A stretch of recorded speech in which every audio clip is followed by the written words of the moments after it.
Okay, we're live. We're live. Hold on a second here. Let's go find something else here.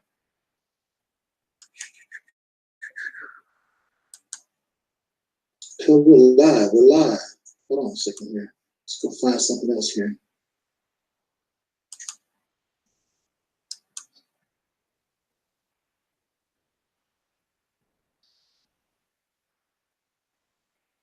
Okay, let me set this up here.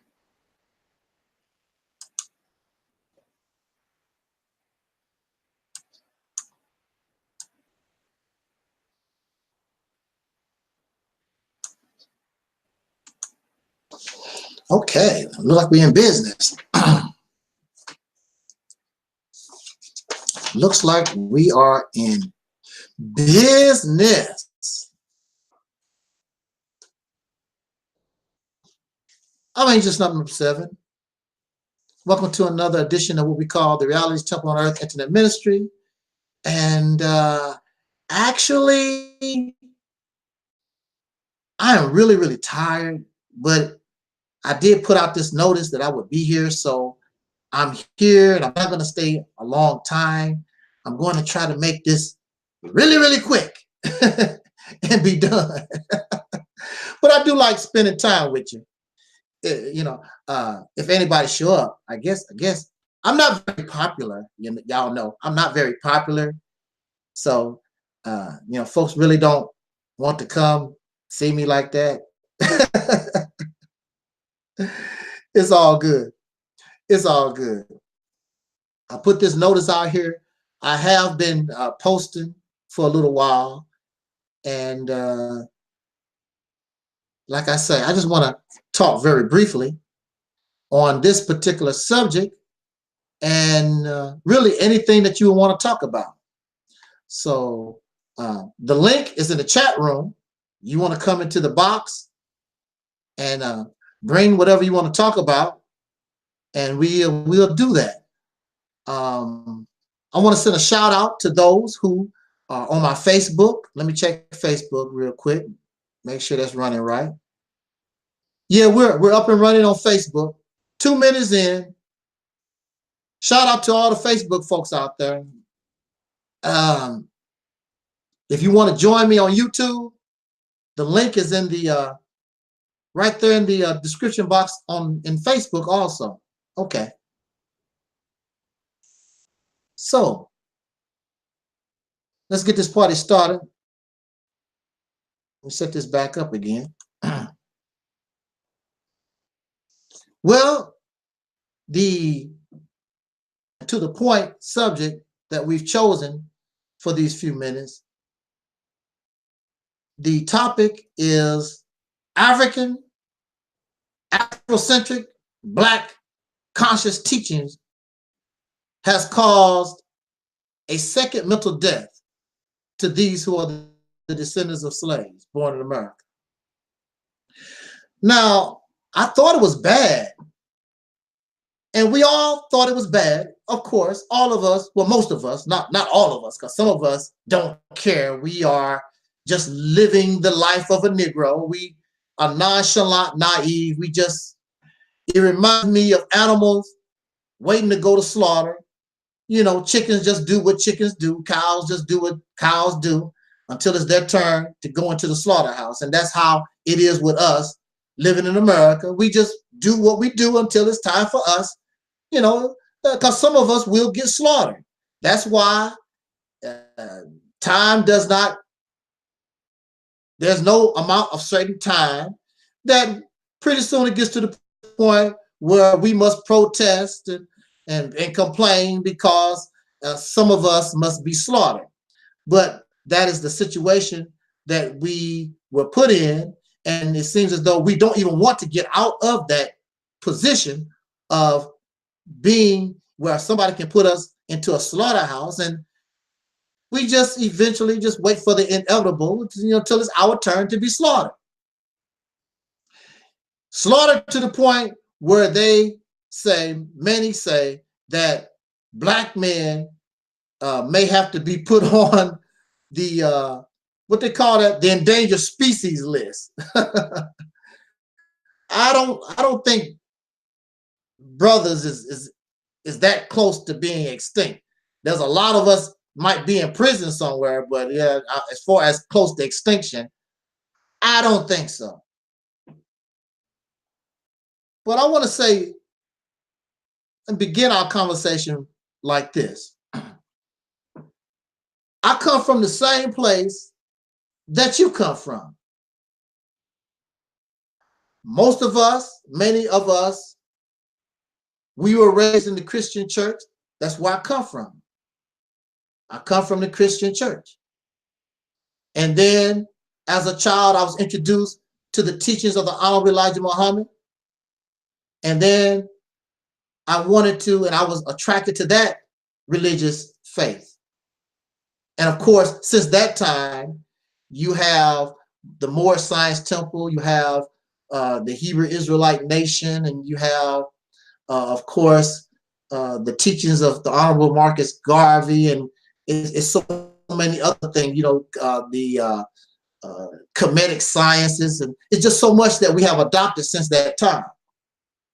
And when we speak of Nation of Islam teachings, when we speak of the Moorish Science Temple, when we speak of Kemetic sciences and philosophy, when we think about all these different things, it is called in a package Black conscious teachings. It's called in a package Afrocentric teachings. And what these things are, it was an attempt by our ancestors, by our forefathers, to give ourselves, because we come from slaves that had no real identity and no real culture, no real, there was nothing that made us a people. So these were attempts to put us into some kind of alignment where we could call ourselves a people. We call ourselves Black or Hebrew or Moors or something to give us our identity. Unfortunately, none of these things work. What happened was none of these things caused us to be or view ourselves as a people. What they did was cause division and cause what we call tribalism. So you have the Black Muslim tribe, the Christian tribe, the Moorish Science Temple tribe, the Kemetic tribe, and we still are in our tribes today. So we are not a people. We are just a group of persons with similar circumstance who are in tribes. We are not a people.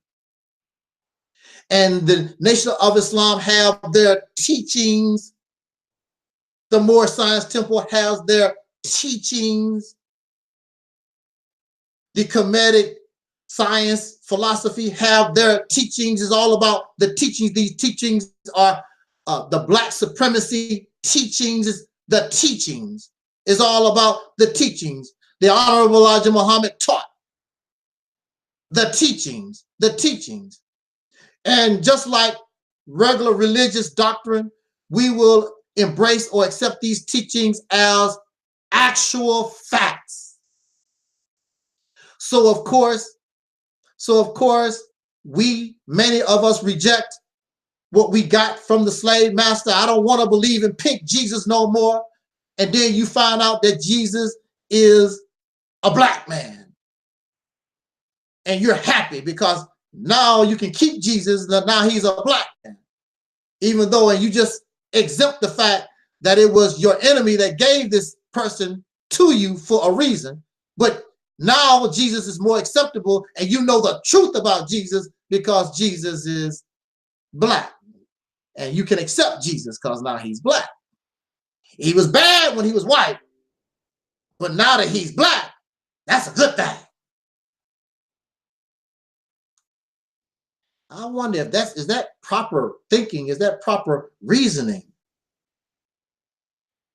So I come from that background. I come from the teachings. I was taught this, and we talk about Dr. Ben, and we talk about John Henry Clark. So, you know, may they rest in peace.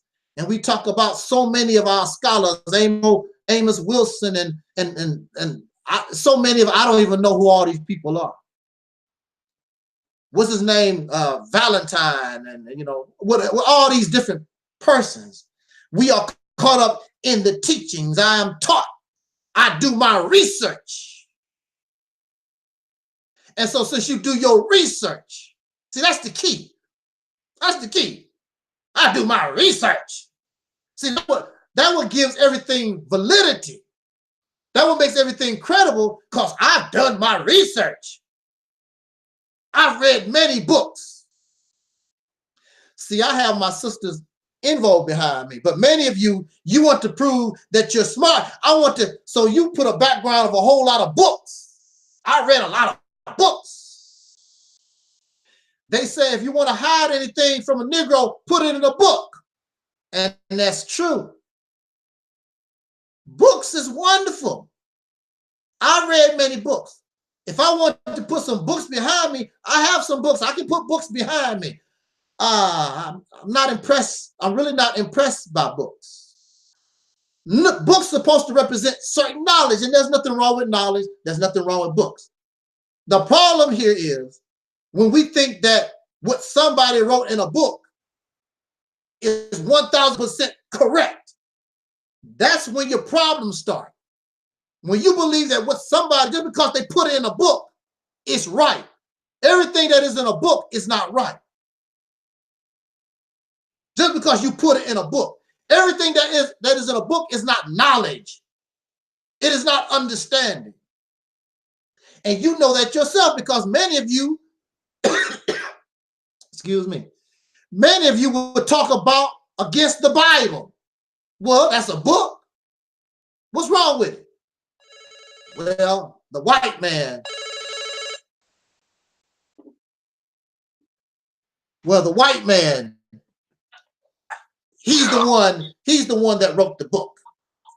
The white man wrote it. So, yeah, and he tainted the book.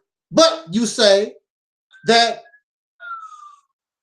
if you want to hide something from a Negro, put in a book. Books is good. So the Bible is a book. So why do you want to reject it? And a lot of you believe in Jesus. You just calling him black. So what's wrong with the book? What's wrong with the book? We pick and choose. If everything in a book is right, why do you reject certain books? That's because human beings write books, and human beings can have flaws. Human beings can have error. Now, there are certain things that you can get out of a book that's good, like carpentry, learning how to fix a car and things of this nature. But when it comes to philosophy, when it comes to belief and things of this nature, and even history is written from the viewpoint of the victor. Remember that. History is not written from the side of the loser. I can guarantee you, when you look at the history of World War II, and most of us, we were taught the history of World War II from the vision, from the mind of America. I can guarantee you the history of World War II is much different from the, excuse me, from the viewpoint of the Japanese.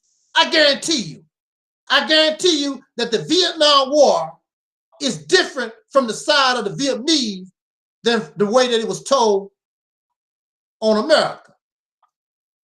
But when you read the book, see the book, you get a book, the book is going to tell you, if it was written by a Vietnamese person, it's going to tell you from the mindset of the Vietnamese person. And a book about World War II from an American is going to tell you the American side. They're going to be different. But there was only one war. But there's going to be two different ways of looking at that war. So history can be changed. And remember, most of our history is gotten from the viewpoint of the victor. Some of these people who were in history, you don't even know they even existed, because a lot of times when people are conquered, all their writings, everything about them is destroyed. And you even seen an attempt of that in Egypt when those guys was trying to tear up the pyramids. So this is where we make our mistake. Hey, brother Leon, and hey, brother Talib. Yes, sir. Yes, sir. Yeah. I'm on live with you. Yes, sir. On deck. Okay. Yeah. And brother Leon is in the house, and we got Facebook and brother Leon. So we're just gonna try to roll here. The topic that we've chosen is African Black conscious teachings cause a second mental death. And I want to just try to put a foundation on here so we can start this conversation. And because we have to start the origins of this. See, this is what I want to tell people. See, I come from the same place that you come from. What is the origins of this Black conscious teaching? What is the origins of First Black? What is the genesis of African spirituality? Where is all this stuff coming from? This is your problem. Your problem is slavery. When you look at slavery, I don't care if you're a Christian, you're a Muslim, you Kemetic, you RBG, or whatever you want to call yourself, your problem is going to be slavery. And the problem with slavery is this. For hundreds of years, not for 3 years, not for 10 years, for hundreds of years, our people, the descendants of slaves born in America, having dark skin, and when I said dark skin, I mean from the lightest of the light to the darkest of the dark. I said dark skin because you got a bunch of Peckerwoods that's claiming that they were slaves. So just to make sure I'm not making no reference to them and they can't get in on what I'm talking about, I said with dark skin because they definitely don't have no dark skin. So they know I'm not talking about it. You can't get on board this soul train.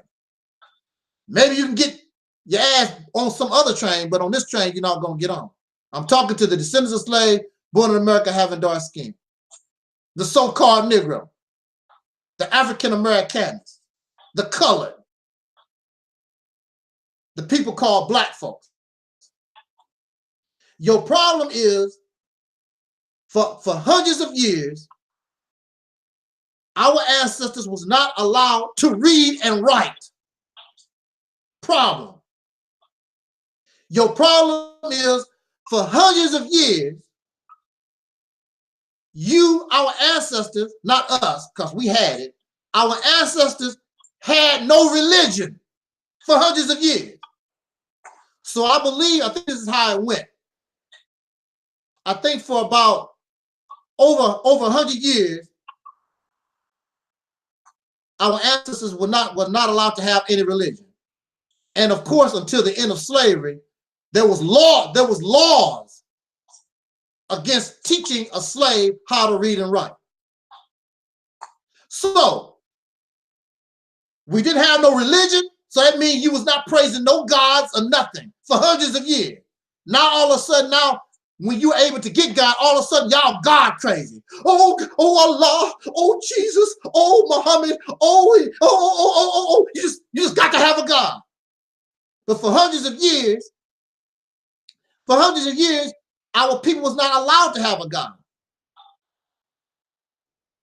And then when we did get God, the slave master decided to give us Jesus. That was the first introduction to religion that our ancestors had, was Jesus Christ. And of course, as y'all know, Jesus was painted as a Caucasian person and blah, blah. But that did not stop Nat Turner, because he took those teachings of Jesus Christ and became a rebel. Whether Jesus was white or what, Nat Turner became a rebel. It's according to how you look at your religion, how you view things. He didn't trip off whether Jesus was black or white. He didn't care. He said God gave him a sign. And he rebelled against his slave master. But Jesus was the first God introduction to religion. And then it wasn't really until, well, actually, a lot of us, our ancestors, they got their freedom, or they were put in positions where even as slaves, for some reason, they were allowed to read and write. We start researching, like y'all say. We began to read and do our own research. But of course, till after the Civil War, and we really had access to education, that's when we start kicking things up. We really start getting to the Bible and learn about Jesus. And we became more of a Christian than the slave master. And then later on, of course, we turned Jesus black. We feel real good now. See, that slave master told us a lie. He gave us Jesus, but Jesus was black. If he, you know, if he gave you, you should question why he gave you Jesus, period. Brother, it don't make no difference now that you calling him black. Why did he give you Jesus to begin with? He's not your friend, but you're going to hold on to it. It's all right. And you're going to grab Jesus. But moving on. Hey there, dog, what's up? You know, I got to try to make things entertaining for us. You know, we don't like to listen to boring folks. We have to entertain folks. Hey, brother, can I iterate something while you on that subject right there? You know, I was just listening. I'm critiquing a brother, Eric Muhammad at Temple 15 down there in Atlanta, Georgia, where he was saying that Jesus, as well as the other unquote prophets like him, did not speak the white man's language, which was Greek, English, and Latin and all this, right? Mm-hmm. But how do we know they even spoke any other languages when now information has been coming out, especially since social media and the internet, started appearing on the scene, that Jesus and these other fictitious characters such as Abraham and Moses didn't even exist. Mm-hmm. So now we got even a bigger problem here now. And to sit up and say that these people spoke these other languages like Hebraic, Aramaic, and all this other stuff, do it really matter? Because Negroes did not, nor has never spoke Aramaic. Uh-huh. Hebrew, Arabic. So what do that even have to do with anything concerning us, period, as dark-skinned descendants of slaves born in America when our ancestors didn't even speak those languages? True. You know what I'm saying? True. So my thing is this. Like you say, what basically does it matter? And how did Jesus come into play, like you say, in the first place? Mm-hmm. And why did he even come into play, to begin with? You can go on and continue, brother. I just want to, true that. Iterate that point there. Yeah, true that. So, we got some problems. We got some problems here. And so we know for a fact there was no Black conscious Afrocentric teachings when there were slaves. When the slaves first, during slavery, there was no Afrocentric nothing. If you had religion, you was a Christian or nothing at all. This is a fact. And most of them was forced to be Christian. They was forced to be Christian. I'm very sure the slave master had them go to the church and they found a light-skinned brother to teach now remember, they could not read and write. So they had to copy and remember what the slave master taught them. Because they couldn't read the Bible for themselves. So they had to copy. Remember what how Massa won. They would hold the Bible in their hand, but they couldn't read and write. Remember that. Let me add not to cut you off, but let me add another thing to this. Also, you say that some of our ancestors were Muslims who descended from Africa, right? Or who were poorly brought here, or however we're supposed to be brought here, you know, due to the Atlantic slave trade from West Africa or whatever. That was supposed to be Muslims and brought the Quran here or whatever. Well, first of all, that Islam religion that they were supposed to be a part of or converted to was also by force, by way of slavery at the hands of Arab slave traders. Mm-hmm. So, with the help of, according to history, of Black Africans who participated in the Arab slave trade. So, either way you look at it, either whether it was Christianity or Islam, all that was forced upon us. Yeah. When you look at it in one whole nutshell. Yeah. It all come from, you know, as a result of through the tool of slavery being forced upon us, as far as those religions were concerned. So all of a sudden, we get religious, we get holified, you know, yeah, and all this other stuff. You know what I'm saying? And we ready to kill in the name of these religions, even more so, like you say, than a cracker. You know, so I mean, it leads from nowhere to nowhere, basically. At the end of the day, we still find ourselves at the bottom of everybody else in this country. As far as a dark-skinned descendant of slaves born in America. Well, my thing here, or the point I'm trying to make here, very simply is there was no Black conscious, Afrocentric, African spiritual. There was nothing during this period of time. For hundreds of years, there was nothing. There was nothing that you had to go on at all, period. There was nothing. This Afrocentric, Black conscious teaching stuff did not begin to happen or begin to form until really what? Until what? After the 1900s. Until slave masters started making you have religion. You know what I'm saying? And then even after you learned about Christianity or from by way of the Bible, then as time went on, you start seeking out Islam teachings of this and that, and all of a sudden now these teachings were formulated into the Negro's own brand of Afrocentricity. You see what I'm saying? But before all that came into play, we wasn't nothing but plain dumb old slaves, picking cotton and sugar cane. Yeah.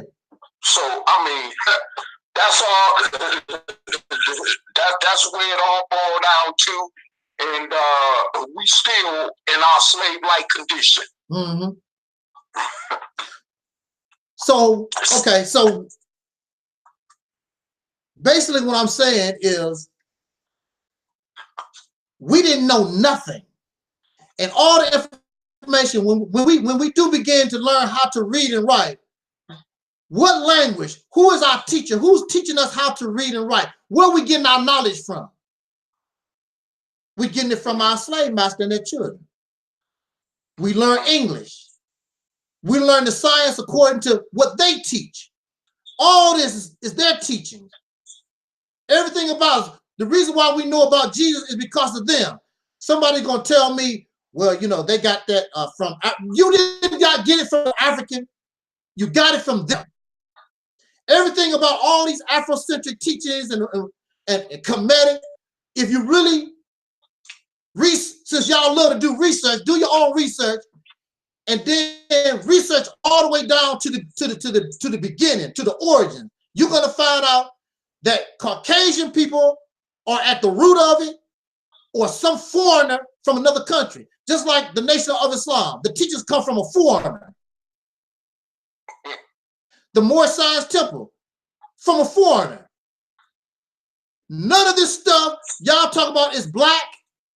You talk about it's black this and Afrocentric this, but when you go down and look at the origins of where all this stuff come from, it comes from Caucasian people or foreigners, and the foreigners ain't black. The foreigners are not African. None of it is. That Kemetic stuff, the root of it is Egyptology. What do a slave know about Egypt? You ain't never been to no damn Egypt.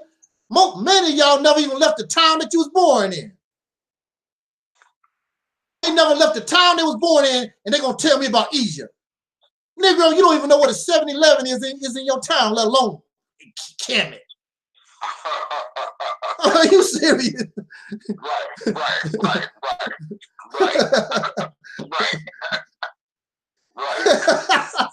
They kill me with this stuff. Hebrew Israelites. Ain't nobody from Israel, no Hebrew taught you nothing. Nobody from Kemet. Matter of fact, even when it comes to Islam, you know, no African person, since Islam is supposed to be natural to us, that's, you know, according to the teaching of Elijah Muhammad, to that religious stuff, none of them taught you nothing. You got your Islam from a biracial foreign guy. That's where you got it from. So here you are, they're gonna tell me and get angry at me, you shame to be black, you don't want to be African. You didn't get none of your teachers from no African. You got all your teachers from foreigners or the Peckerwood himself.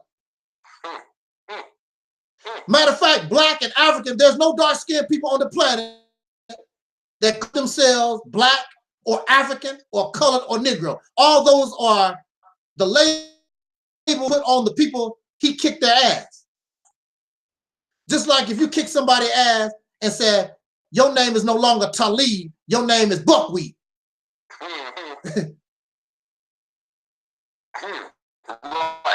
You know what I'm saying? So, and they're going to get angry at you because you don't want to accept black conscious teachers. You're not accepting. Those are not no real black conscious African spirituality. I've never met no person from the continent that talked about African spirituality. They would tell you about a specific religious system that they believe in. What is African spirituality? And whatever it was, it didn't stop the Caucasian, those Europeans, from kicking them people in the ass. Exactly. And all your Kemetic, all your Islam, all your stuff ain't stopping the Peckerwood from kicking you in your ass in 2019. The only thing you can sit on your ass is make videos and talk about how your spirit come out your body and you fly around, and I bet you your spirit don't fly out your body when you're on the white man's job. They're gonna tell me they know how what they call the astrophysicals. I forgot what they call that crap. Anyway, yo. Yeah, astral. They know about it in the chat room. Your spirit leave your body and you float around or some crap. Yeah. I bet you don't do all that floating. You don't do that floating on the white man's job, and I'm damn sure you don't do it in jail. Yeah, there you go. Thank you, Don. Don, it's astral projection. Hey, Don, how come they don't do that astral projection stuff in jail? Hey, wait a minute, hold on. When I was a member of the Nuwaubians, the Nuwaubians used to always say Dr. Malachi York's body was floating in and out of the jail cell. But far as I know, he's still in the penitentiary. How come he just couldn't levitate straight out the penitentiary? If his body was able to float through an iron steel door cell, then his body should have been able to float completely up out that penitentiary. You see what I'm saying? I mean, come on, man, really? And, you know, hey, and what's his name? Master Farad Muhammad's supposed to be God. They locked his ass up. He couldn't get out. Right, exactly. And Elijah Muhammad's supposed to be the messenger. He couldn't. He went to prison for I don't know how long. He couldn't get out either. Right. They gods and goddesses and all this kind of stuff. They can, souls can fly out their body and do all this fantastical stuff. Right. Right. Exactly. Black conscious teachers for you. African spirituality, blackity black. Right. Woo! That's, you know. Right. They got to. You got to be joking. Are you serious? Exactly. And they actually think that you're supposed to take this stuff serious. Right. Peace Universal More. I see that. I think he's in the chat room. I think he's in the room with me. You know, you can join the conversation, bro, when you when you want to. Right.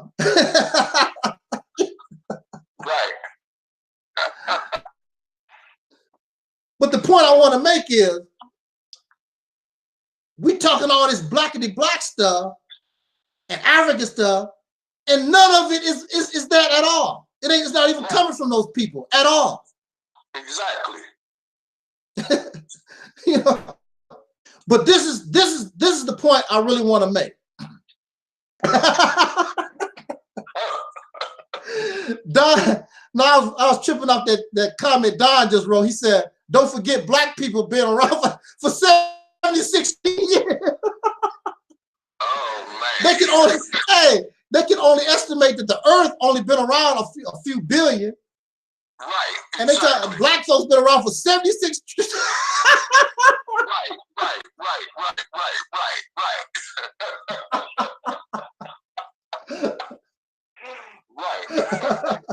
If the earth, like you said, if the earth been around just only a few billion years, then how the hell people been around 76 trillion years, man? They damn sure wouldn't live it on the earth. What the hell was they living? Exactly. And then they talk about this tribe of Shabazz. Hey, there's no archaeological evidence, nothing to support that there ever existed some tribe of Shabazz. Right, exactly.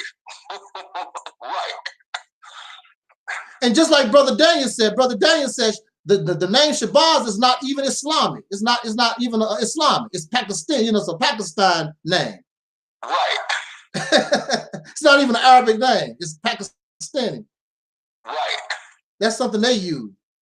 Right. See, this is the thing about it. We embrace crap the same way that we embraced it pink Jesus. The slave master gave it to us, and we went with it. And the Pakistanians, like the Indians, ain't even considered Arab. They're Hindus. Uh-huh. You know, they're part of the Hindu race. Yeah, I forgot about the religion of Hinduism. Yeah. Yeah. Mm-hmm. Right. Yeah. Yeah, I was having a conversation with a person, and they believe in Jesus, but they believe in Jesus because they know that Jesus is black. Right. And I'm like, if it wasn't for the white man, you wouldn't even know you wouldn't know nothing about Jesus at all. Right. When it's all said and done, you still believe your slave master. Exactly. The only thing you've done is taking the stuff that you learned from your cracker slave master and built on it. All this stuff was built on what your master gave you because you have no other source. Right. If there's another source, people in the chat room, those on Facebook, those who will look at this video later, please put down in the comments, show a source other than or foreigners that gave you your information. Hey, brother, excuse me for cutting you off. Hey, I'm gonna run out, but I'm gonna just keep me on speaker. Yeah. But I gotta run and make, and I'll be right back. But I'm gonna still be live on speaker, so I'm not hanging up. Okay, all right, we cool. We cool. So yeah. So that's your biggest problem is that you are so high and mighty and know so much, and clearly you don't even know the origins of what you're talking about. This is something that Sarah Sutanseti and young Pharaoh need to teach, to bring. Because they're teaching the people like the source, the origins of what they're talking about come from somebody black or African, and it's not. Sarah Sutton said it, and young Pharaoh, since they like to expose people and they like to research, why don't they research the stuff that they talking about? And let's see who was the real one, who really is behind what they're talking about. Is it an African? Are they black, some dark-skinned person? Or is it the white man? Peace, Angel. Hey, Universal Moore, what's going on? Hey man, you're going on in quite the positive and fortuitous way, and I appreciate you, brother. You had me laughing a little bit, but you know, with what we're in touch with, things are just funny sometimes because it's just unbelievable how stupid, blind, and syncopantic lackeys people are, and you know, it just doesn't stop. And people are looking for a savior all the time. Save me this, save me that. And you have to save yourself with whatever venue you are, you know, whatever time period you are. All these Muslims fighting about Islam and fighting about this and fighting about that. Take them niggas, take them back 400 years to the mosque, to the church, to whatever, and they'll be killed immediately because they're blasphemers and fake. So if you can't do what you need to do as a positive force where you are, right where you are in the time that you are, then you're going to get caught up with people. You got to take what you need and move on. Take what's relevant and move on. And people not even interested into looking to see what's relevant. And it's just like young Pharaoh and Sarah Sutton Seti. You know, I've been to the temple. You know, I went to the Moorish Science Temple of America, so I know what they're about. You know, and it's basically not a religious thing, even though you have people that act religious that are in it, but it has absolutely nothing to do with religion. And if you ask a Moor, what is their religion? They'll tell you Islamism, and all that is just peace. If you understand peace, then you understand it comes in degrees. So you already got peace. It just comes in degrees, you know. So people out here, they want to cause harm. They want to cause these problems. They want to cause division by bringing people together, and that's what's going on. They're causing division by bringing people together for Christianity, bringing people together for Islam, bringing people together for democracy, bringing people together for conservatism, bringing people together for feminism.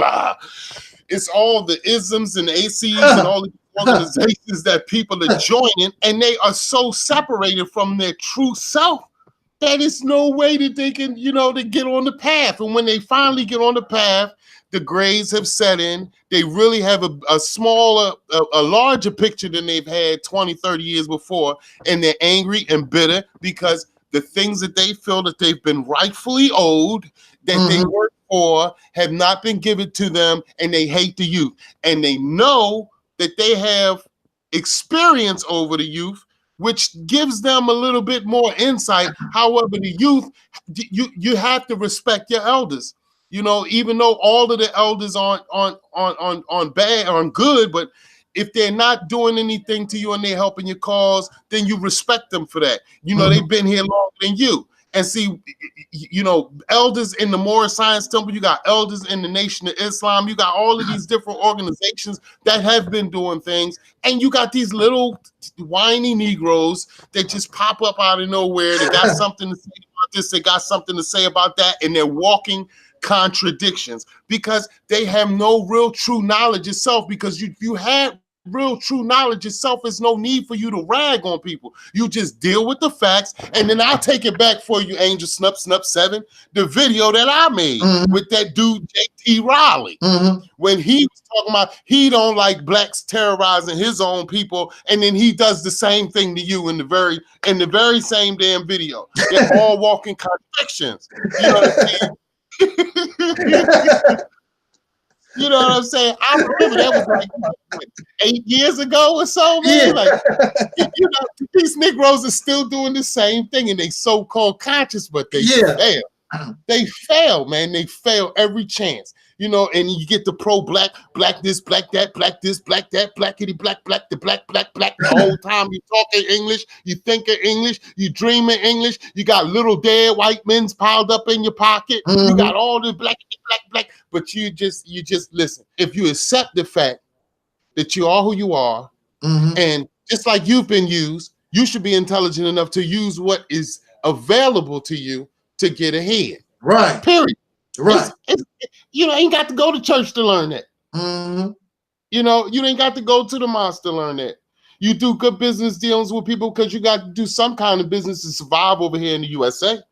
You know, you got to do some kind of business. You know, and if you're not enterprising while you're here, you have some means of income, then, you know, you get caught up on some other stuff, and you just don't get that big payout or that big, you know, thing, that apple pie in the sky that everybody's been programmed to want.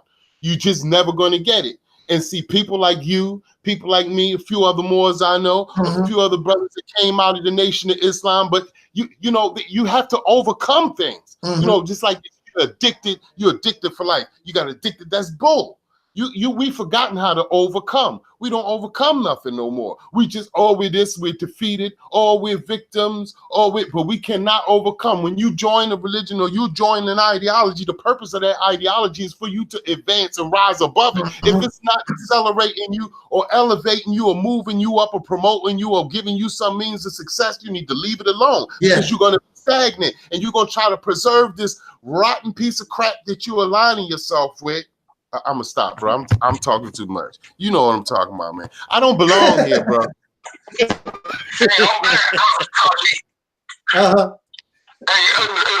to you also, brother Daniel. I think that's Universal Moore. Oh yeah, he's Universal Moore, brother. Please.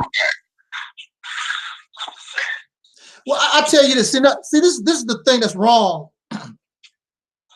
There's good things in everything, but just like the brother was saying, we don't know how to separate the good from the bad. We don't know how to do that. I would say this. I want to make very perfectly clear about the teachings of the Honorable Elijah Muhammad. I want to say this. The Honorable Elijah Muhammad's teachings, he did not teach hate. I want to make that perfectly clear. This is the problem. The problem is, when I was 18 years old, 17, 18 years old or younger, the first time I heard the truth and the reality of what was happening to my people in this country, it made me mad as hell. And I'm telling you, I had a hatred for white folks. See, that's when I was 18, 19, whatever years old. I had a hatred. I was in the mosque or whatever. That's not Elijah Muhammad's teaching. But when I heard, but because of those teachings, and you know, of course, you know, it's about, and they still use that today. You know, emotionalism. You go to some of these brothers and sisters channel, that's all they talk about. The wrongs that we have to deal with day in and day out in this country, and they play on your emotion. But the reason why they mainly do that is so that you can donate to their Patreon account. That's why they want you emotional. That's why Tariq talks about, and a lot of these other suckers, they want you emotional. So when you all high and mighty, yeah, now what about that $20? Send to my Patreon account. Hit that button in the chat room and give me $20, $30. That's why they're doing that. But those teachings, when I was a young man, and I heard this truth for the first time, and how our people was treated in slavery and all like that, it just made me very, very angry. And, you know, I just hated, I had a severe hatred for white folk. It was to the point where if the right person had came to me, I probably would have done something really, really for real something really, really bad. I had a severe hatred. There was a Caucasian woman. I was registered to go to school, Flushing, New York, I believe it was. It was Queens College, I believe that's what it is. And I was going to register for classes, and it was this Caucasian woman in front of me, and I saw her stumbling, and I knew she was going to fall. But I had a hatred for white folks, and I knew she was gonna fall. I could have easily saved her. When she fell back, I could have easily grabbed her and kept her from falling. So the woman started falling back, and I just politely stepped out the way and let her hit the ground. That's how I felt about the whole thing, you know. And you know, after that happened to me, I sort of felt bad. I don't know why I felt bad, because I hate white folks. I was saying this to myself, you know. I was like, why do I feel bad? I hate white folks. Why do I care about this white woman hitting the damn ground? Because my conscience was telling me, you know, that was wrong, man. You shouldn't have done that. You shouldn't have done that. Because you have Caucasian people. If my mother was doing that, you would have had Caucasian people that would have grabbed my mother, would have let her hit the ground. So it's about what are these things doing to our mentality, and what these Black conscious, Afrocentric, Black first, unapologetically Black, these different things, they cause us to have a warped sense of thinking. Because that woman that I let hit the ground, how do I know that she wasn't the mother of the judge that got me out the crazy house? And I let the woman hit the ground. But her daughter set me free, got me out of a bad situation.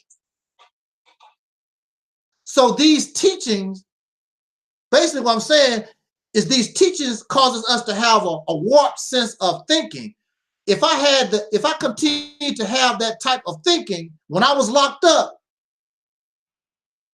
and didn't like Caucasian people, then I would not have been able to befriend this Caucasian woman that gave me law books, and she was able to be like a spy for me and tell me about things that these suckers was planning against me, so I could counter what they was doing if I hated white folks like that. And see, this is the thing about it. It goes back, I think, to what you was also saying, brother Universal Moore. We have to take advantage of the things that we're given. There are some Caucasian people, here we always talking about agents and spies. There are Caucasian people that will be happy to go in many places and spy for you if you want to know about something and bring the information back to you. But we so often to this fictional la fantasy world land. I mean, this is the thing about it. This is the way I look at it. If they use us to be a spy and an agent, how come we can't use them?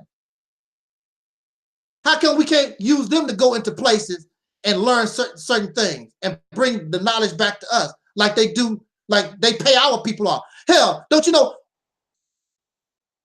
we have money also. There are many Caucasian people, you can pay them and they'll go and spy for you and get you what you want to know. So how come if they pay us to do that, how come we can't pay them? There's a lot of them would do that for you. We look at things in a crazy kind of manner. I'll give another example, like for today. It's a brother that wrote a post talking about, be proud. We are the children of the sun.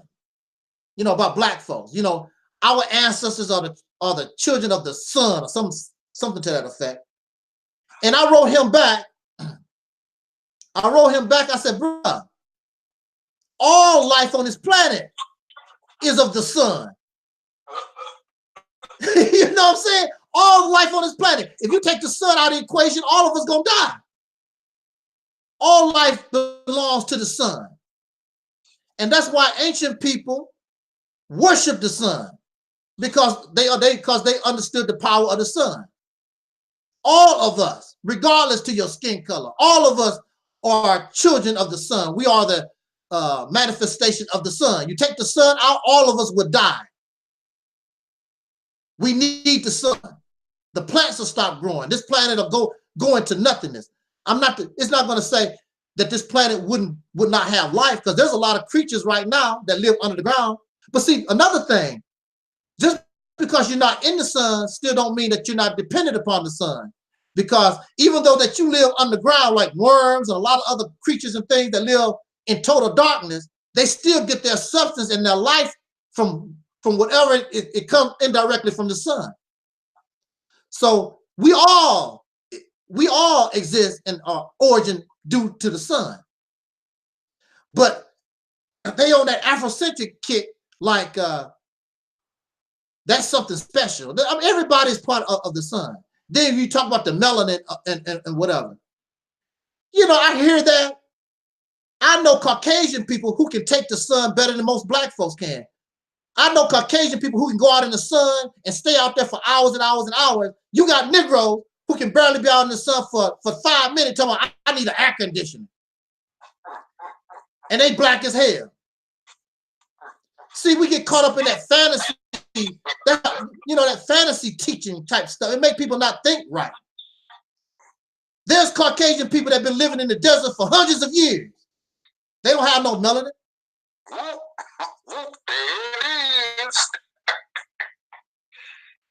See, it gives us a warped sense of thinking. And that's what I don't like about these black conscious type thinking. It don't make us think properly. We're not thinking right.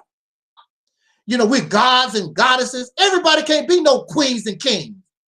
Queens and kings was just for a specific group of people. The majority of people was just ordinary laymen, peasants, whatever. Everybody can't be no damn king and queen. And if you're a god and a goddess, why are you praying to God? Gods don't pray to gods. Why are you praying? Why are you spiritual? That don't even make any sense. Gods don't pray to gods. Gods don't serve God. You respect me? Check this out, not to cut you off. And why do we all have the same red blood in our veins? You see what I'm saying? See, in these conscious Negroes always talking about, well, according to the Bible, going back to the same book, the slave master gave. Talking about what Paul say is different blood types. Beside that, mythological BS or whatever, you understand, the whole nutshell is, in the question, is why is our blood cells, why everybody's blood is red? Everybody bleed the same, like everybody doodle come out the same. Yeah. Do Caucasians manure come out any different than darker skin people's manure? When you're talking about the color of the manure being concerned, I mean, I'm just saying, I'm just throwing something like that for people to think on. I mean, you know, because these conscious teachings has our people really, you know what I'm saying, just walked out. I mean, to the point that it went to the level is what meaning does it have when it comes to our liberation as a people? What any kind of connection does it have to our liberation? Right. I mean, it has even gotten to that point as of the question. Does it even have any real direct kind of connection to our people's liberation?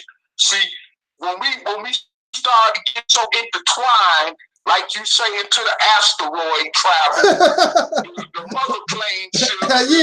Forgot about the mother plane. Stuff, you know, the celestial angelic beings and all this other crap. You know what I'm saying? That really took us off in the far, you know, fairy tale land. You know what I'm saying? And that's what made it a worse of death than Christianity did. You know. Absolutely. I was reading a comment from Don. Don said, they're going to get you for dismantling their fantasies. That's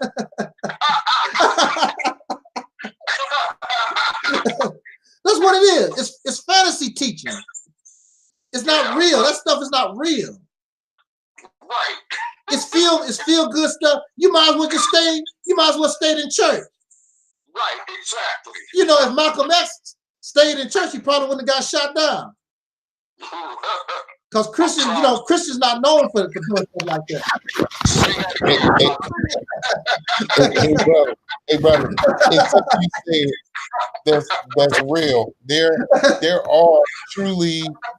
are fundamental differences and between us and white people, but there are fundamental differences between us and black people too. Yeah. So the thing is, there are physical characteristics that are separate us, and I mean that's just the a fact. Yeah, that's true. We have melanin, they have melanin, and your melanin really does no good for you if you're not really in touch with it like you should be, or like you ought to be.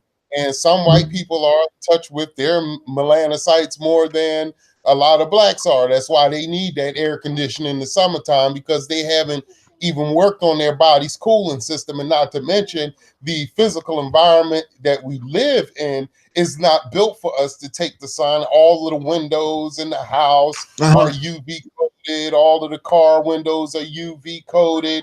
You go in the building, it's UV. So your melanin kind of like turns off, and you prep your body's natural cooling system or energy exchange system to regress and not work at full potential. And it's just like the crabs in the barrel. They always pull themselves out when you pull one out, but when they're in their natural environment, they lock arms and cross and scour the sea to get where they need to be and migrate. And a lot of us are out of our natural minds. Now, the natural mind is another fundamental problem that I have with white people, but it's a certain kind of white person, because you have white people that are real, and then you have white people that are good repeaters, and they're just trained to react in certain ways in certain situations with black people instead of just being themselves. And that generalization of white people can be used with black people too. So it really comes down to what it is you can do for me and mine. And if you're not beneficial for me and mine, I don't see why I should waste my time. Because just like our blacks are fundamentally messed up, you got white people that are fundamentally messed up too. And they have these racial exchanges, and I stand by and I say, and if there's something that I can do, it's just is on the bounds of justice. Has nothing to do with race, because I'm already taking care of me and mine. So there's no need for me to project myself into something that is not going to be beneficial for me on some pro-black. I'm pro-self, because I'm self before I'm black. I'm self first. I'm me first. I don't let my color define me. I'm not proud to be black. I'm black and I'm proud. If I'm proud to be black, that means I'm proud of all the things Martin Luther King did, and all of the things that Malcolm X did, and all of the things that Barack Obama did. But I also have to be proud of that nigga that raped and molested all of those girls in that center. I also got to be proud of, I just taking on that is just too much. I'm me define my blackness, because I am that one that is that. And it is me to define that. In order to define that, I have to shut off all of these learned ideologies, everything. I have to come with my instructions, and I have to read my instructions. Squirrels do it. Roaches do it. They don't go to school to learn how to be a roach. You know what I'm saying? Like Syrian Jude said, the church can give you wisdom. Yeah, the church can give you wisdom if you have the capacity to partake it. If you have the capacity to understand it. If you don't have the capacity to understand it, then the church is just going to herd you in with the rest of the, the flock, the sheeple, the people who be controlled, and go out and get menial jobs and stagnate the rest of their life and get their good high feeling every week, every Sunday, their little oxytocin and their serotonin, kick, and go back to work and do, just live like cattle, come out, graze, and never really do anything. But we pro-black. We pro-black. That's pro-corny to me. You should be pro-self. We should be more interested in ourselves, in our own real estate, in our own heads, before we even try to align with people because they black. I don't align with people because they white. I align with you because you got something to do with my plan. And my plan is more into myself. So I don't see nothing wrong with me having the pursuit of my own happiness for my own survival. And if anybody got a problem with that, the Constitution says I can blast your ass for infringing on my natural God-given right. So, it's just that simple. And I don't care if you white or black. Who's that peeping through my window? Pow! Nobody now. So it's just that simple. I'm not going to line myself with devils, period. The enemy. And the enemy is people who want to indoctrinate me with something that ain't myself. Because if it was myself, I don't need your indoctrination. We just know where to go. The birds don't go to school to reset their compass and say we all going to fly in formation like this. They just know what to do and know where to go. They are built and they're equipped with the tools to guide themselves. And that's wisdom. That's true wisdom. They can tell where north is before you can pull it up on your cell phone. So, and they don't even know what the word north means. They just know where to go. They know where to go in their true being. So I don't need nobody's religion. If it's something that you have that's truth, if I'm dealing with truth, I should be able to identify that. Yeah. Because if it's in you and you have it, you can think about it. You can rethink about it. And when you recognize something, when you, again, cog to know, you recognize something, it's because you have it in you in order to formulate and label what it is. But we dealing with labels, and labels deal with three-dimensional objects, physical things. And I'm not gonna lie, I know some people are fundamentally different. I know some people are psychologically different. They're sociologically different. They different genes, because I get around even white people. They smell different to me. White people smell different to me, and I was shocked because I did my little tests and I said they do smell different, but it's just a different physiological thing. And and that's just what it is. And perhaps because we do have more melanin concentrated in our olfactory, that we can pick up on certain smells that are not like us easier than the smells that are like us. Hey, brother, could I say this? That's just like other animal species that smell different from one another. Exactly. Like a dog smell different than a cat. Exactly. And the funny thing is, when you think about how things balance themselves on the earth, because I don't disagree with when they say the white man is the devil, because I don't take that literal. I take it literally, and I think people need to understand the difference that I'm making here is that you do have some beings here that are your natural enemy. And it's up to you to live in harmony with them, because we're all in the same jungle. We all have different things that we need to do in life. So in order to cooperate with each other, we deal with each other on the terms where we don't self-annihilate each other. Then we'll both be missing from the jungle, and then the whole jungle will fall apart. So if we can harmoniously work together, then there's a balance. But right now they're winning because we're so lost. We're so lost, and it's more of them that know that they're supposed to conquer and take over. But I know that I'm supposed to live harmoniously. Now there's a conflict right there in itself. There's a polarization in itself. I want to live peacefully among all, and in order for these people to do that, look at their history. They want to conquer all to have their own degree and level of peace. I understand that. But there's the balance. We have to fight for that balance. We have to fight to bring that balance about. And it doesn't matter if you're black or white.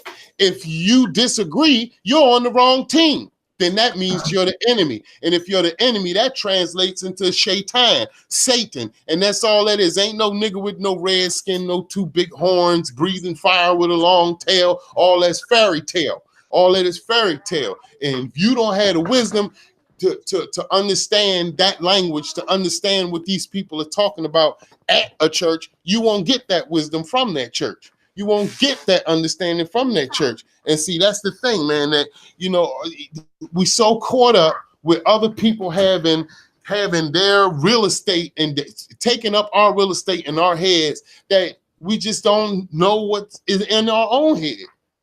We cling to all of these religions, cling to all of these ideologies, cling to all of this dumb social crap, and we get caught up so much that you can't see your way out because you don't even know that there's a way out and that you're supposed to go to it.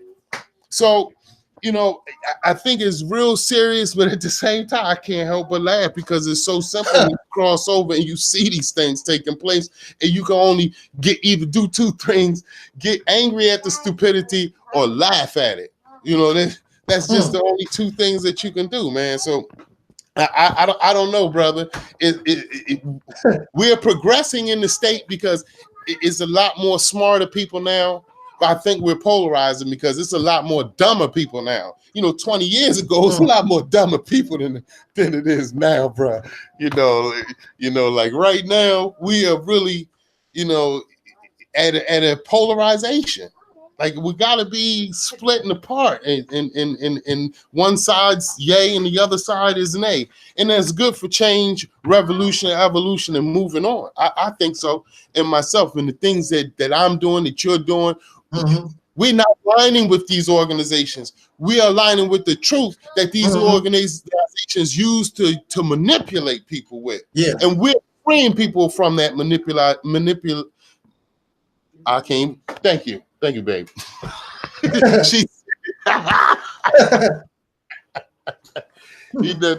That's in essence what we're doing, man. And I'm going to do that till I die because to me, that's about bringing the balance. That's about bringing balance with knowledge without using guns and swords.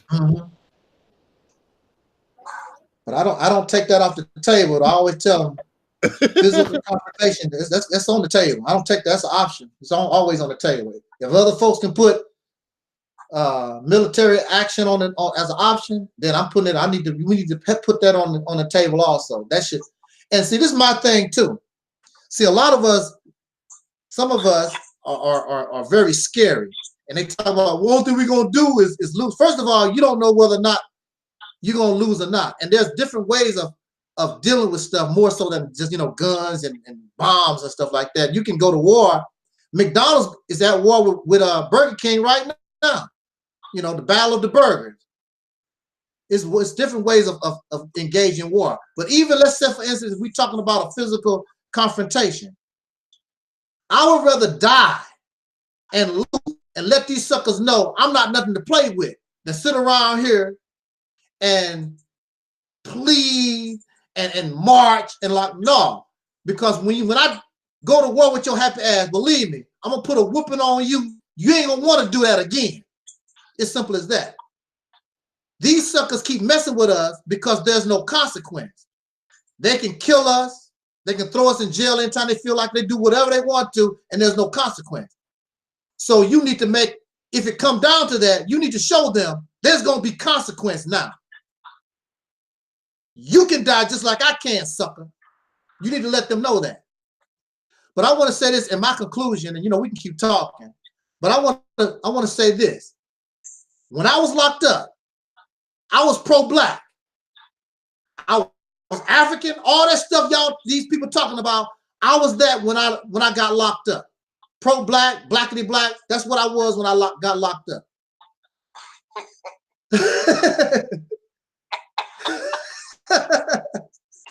I was that pro-black type stuff. Nobody helped me. I contacted the Nation of Islam. They didn't help me. I contacted every black lawyer in the yellow pages. They didn't help me. The Urban League, the NAACP. I contacted all the black folks that I could think of. Nobody. They didn't even have the what's the word I'm looking for? But they didn't even send me a letter saying that they was not even interested or nothing. They just was silent, didn't say nothing. It was the fact that I was able to help Caucasian people and befriend Caucasian people. That's the reason why I was able to get out of my situation. Where was all this blackity black, pro-black, African black? Where was all this stuff when I was got locked up? Nobody helped me. They didn't help me when I got locked up, and they didn't help me when I got out either. This is what they did when I got out. You want to donate, brother? That's what they did when I got out.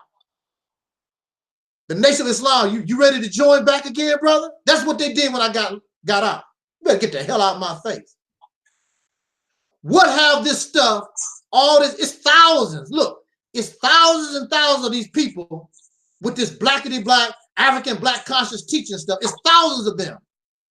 They have not accomplished nothing. They have not done nothing since the time of Marcus Garvey. They've done nothing. They've accomplished nothing. Dr. King and the Civil Rights Movement changed different laws and policies. That was more of a benefit than anything this black power stuff has done. What have black power done for us? Nothing. Except feel-good rhetoric. You're a god. You're a goddess. You gonna die. You'll never die. You're gonna turn into a ball of gas and float in the universe forever.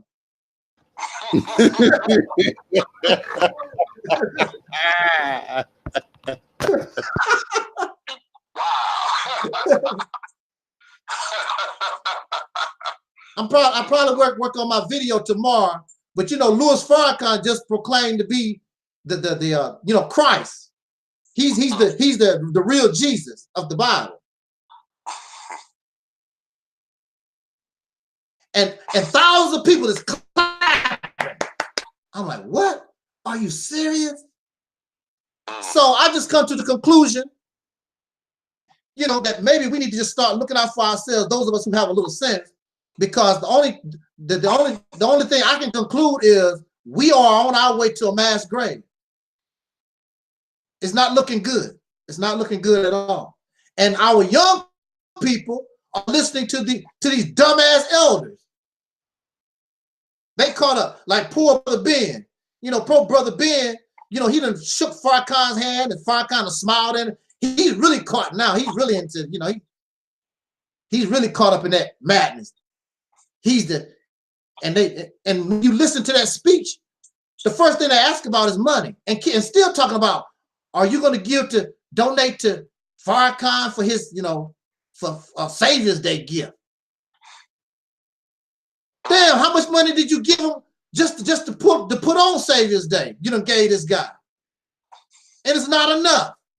I guess he want to make sure after he's dead, his family really taken care of for a long, long time. Because Brother Ben's family not going to be taken care of.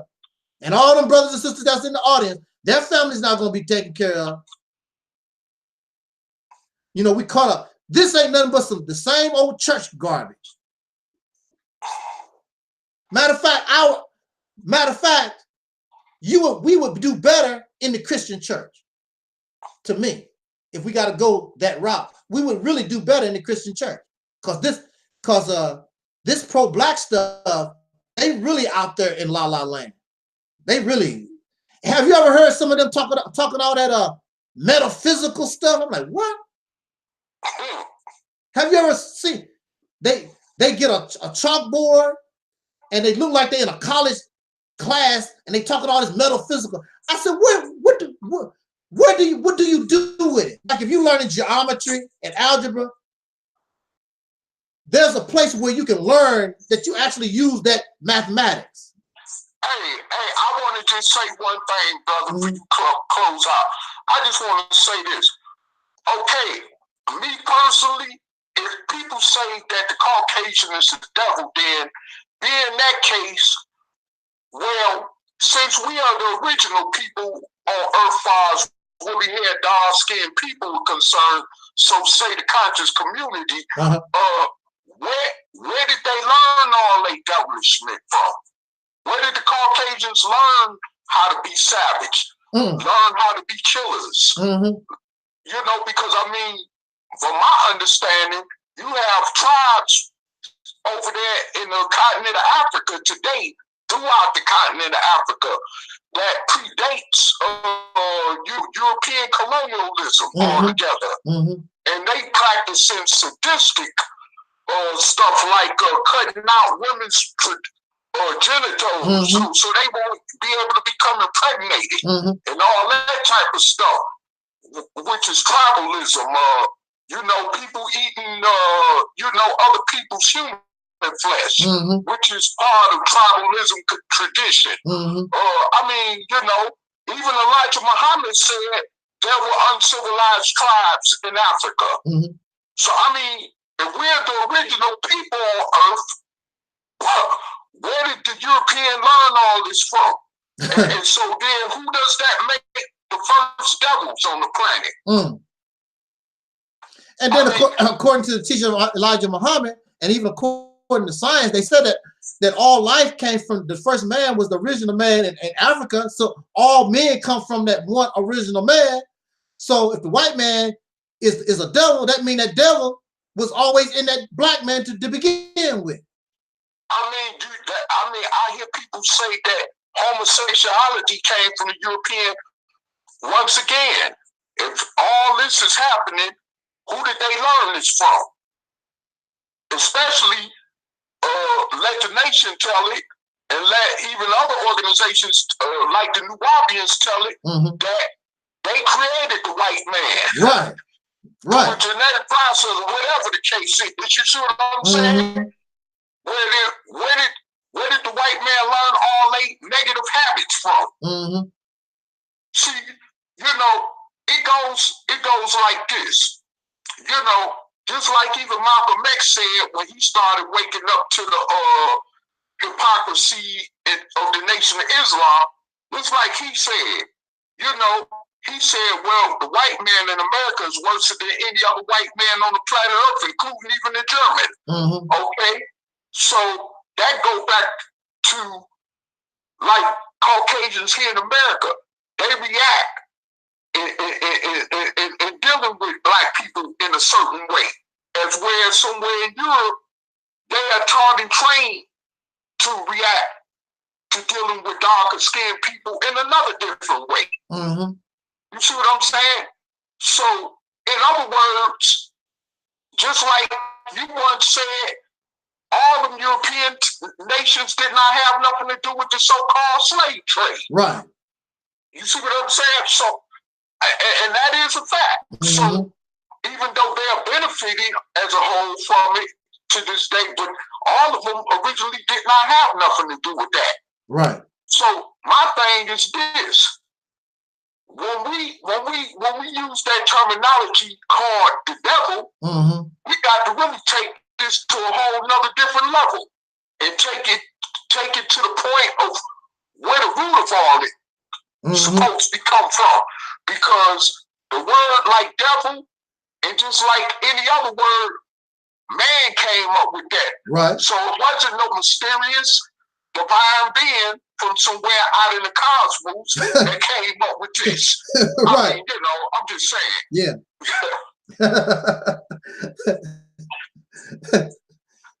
If you talk about, like we was talking about this before also, when you talk about the original man.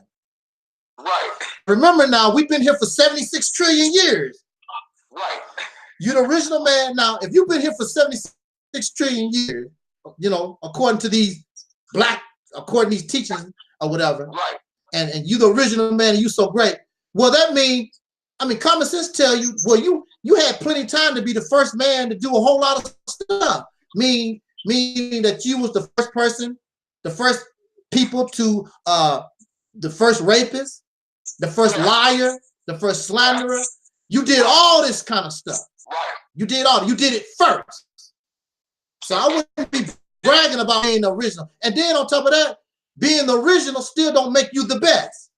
And then if you go back to pre-European colonialism, far as doing ancient civilizations like the dark-skinned Egyptian early civilizations of ancient times, not only did they conquer certain other parts of Africa, you know what I'm saying, like Ethiopia and so forth, but they also conquered other parts of Asia, like Syria, you know what I'm saying, Jordan, places like that.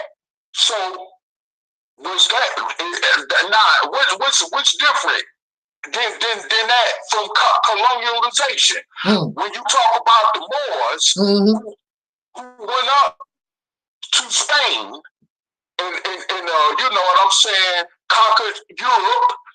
Had they not been defeated by the Christians in Spain, they would have conquered the whole entire Europe. The whole entire Europe probably would have been Islamic right now. So I mean, at the end of the day, it's still a part of forcation when you forcing your beliefs on other groups of people. Right, absolutely. And that cross all color boundary lines at that point. Yeah. So Brother Don said, you know, a man that came out of a cave about 6,000 years old, he took over a race of people that was 76 trillion years old. Dang. Hey, you know, when we was taught that, you know, when I was in the nation, I mean, didn't that ring a bell? Like, okay, we 76 trillion years old, and a cat that was a cave come out of the cave and just got to whooping your ass and took over. Everything you did for 76 trillion years don't mean nothing. Nah. Damn. Not a damn thing. And by the way, listen, hold on. You say that the black man is supposed to have knowledge, even including the Egyptian dynasty, that whereas their societies and technology go back not only thousands of years ago, but that's supposed to have been more advanced trillions of years ago than the technology created by the Caucasian European. Yeah. Well, if that's the case, then, like the brothers say, why was they able to come out the caves then? from you did what I'm saying 6,000 years ago to rule the rest of the planet. I mean, come on, it's just too many kinks in that. Too much. It's just too many kinks in that. All of it is nothing but the usual. I mean, I can understand. See, look, when our ancestors come from out of slavery, and you know we've been done so bad, all these teachings was designed to make us feel good because we were nothing. Right, exactly. So here you are, a slave, getting your ass whooped. Here come Nation of Islam. You know you're a god. You're 76 trillion years old. We wore gold and silver in Africa and blah, blah, blah. They make you feel good about yourself. Right. But see, see, I don't need that no more. Right. I don't have to be a god to feel good about myself. I don't need to be talking about all this magical stuff to make me give me self-esteem. I don't need that. I'm very happy about being a child of a slave. I'm happy about the accomplishments that my ancestors were able to do, even though they were under this oppression. Check this out. Like I heard the brother say earlier, and no disrespect, but like I heard the brother say earlier, when he said if he was proud to be black, then he'll have to be proud with everything that go along with what black people do, right? Okay, check this out then. Ask them folks in Chicago, the poor people in Chicago, where Mosque Mariam is, or where they Salam restaurant and other so-called businesses is located in Chicago, under the ownership of the Nation of Islam that Louis Farrakhan heads over. Ask them if they could go to them for a free plate of food, or if they could go to that mansion on the outskirts of Chicago that Farrakhan live in, and see what a response you get. And they'll probably even tell you that Farrakhan had they FY security sick on them niggas. You know what I'm saying? Yeah. And even called the police on him because they tried to go to the doors of his mansion, knock on his door to ask for help. You understand me? Now, I was in the Nation of Islam. What the hell Farrakhan doing out there in the suburbs of Chicago, living among whiteys? Yeah, yeah. Like you were speaking on what's that female Cynthia G and them other people in the so-called conscious community. You know what you know what I mean? So I mean, come on. Even Elijah Muhammad stayed in that same mansion in the suburb that Farrakhan is living in. Yeah. Whoa. I'm just saying. Well, but then they wanted to call people like Malcolm X and Martin Luther King Uncle Toms and sellouts, but they wanted to live among the poor. Yeah, that's right. Talk among the poor. Get out there in the streets. You understand? To suffer with the poor. Well, I'm gonna tell you, I was with Farrakhan for almost 9 years. Yeah. And 9 years now, I got nothing for free. Nothing. Right. Nothing. Out of 9 years, I got nothing for free. You know, they gave me a bean pie, but these was the misfits. You know, these were the bean pies that was probably half burned up or something like that. Right. They didn't give me nothing. Yeah. Yeah. Say they gave you a hand-me-down one. Yeah, they gave me hand-me-down bean pie. You know, they gave me the bean pie where the sugar separated from the rest of the pie, laying all on the top, stuff like that. Damn. What kind of true black brotherhood is that? All praises due to Allah, brother.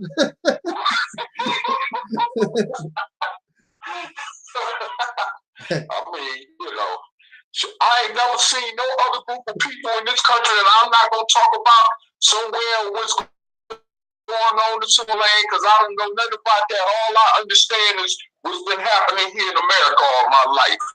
I see how other groups of people deal with each other here, besides the way we deal with each other. Yeah. And from what I see, when you want to talk about your main enemy is the white man, this and listen here. I can tell you some stories about what the Caucasian never did to me. Yeah.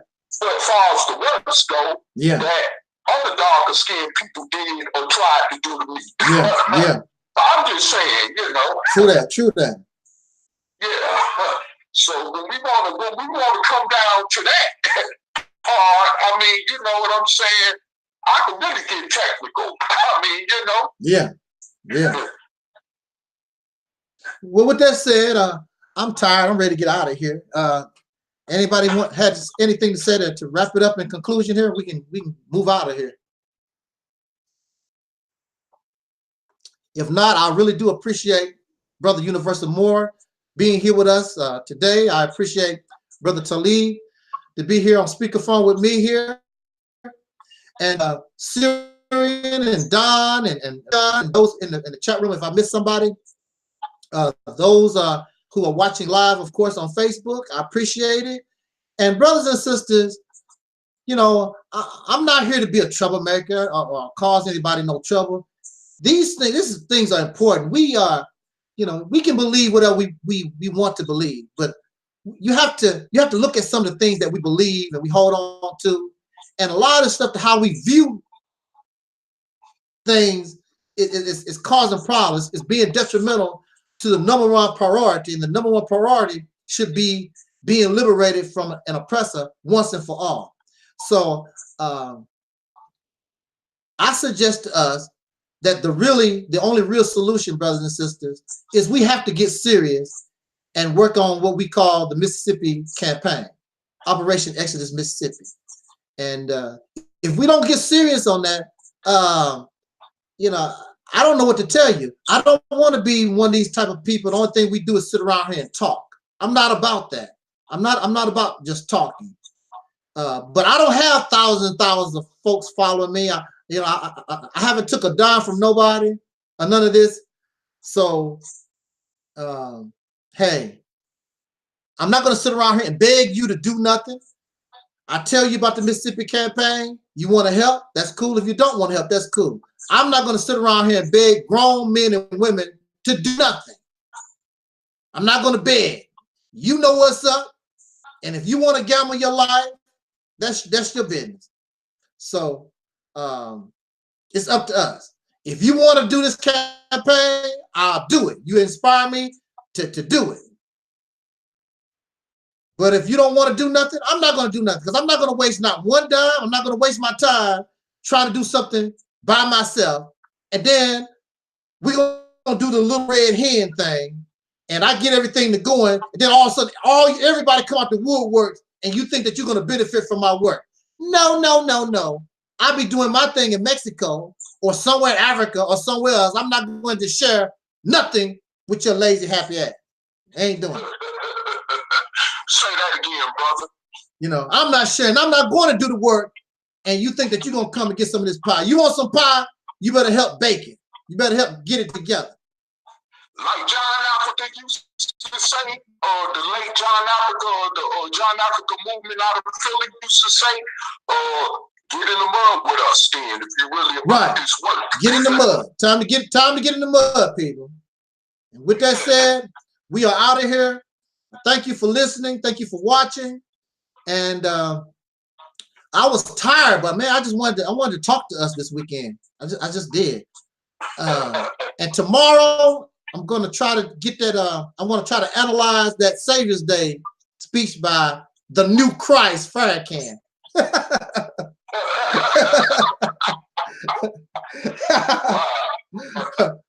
All right, y'all. As Dr. Cornelius always used to say to us, as important, I wish us love, peace, and soul.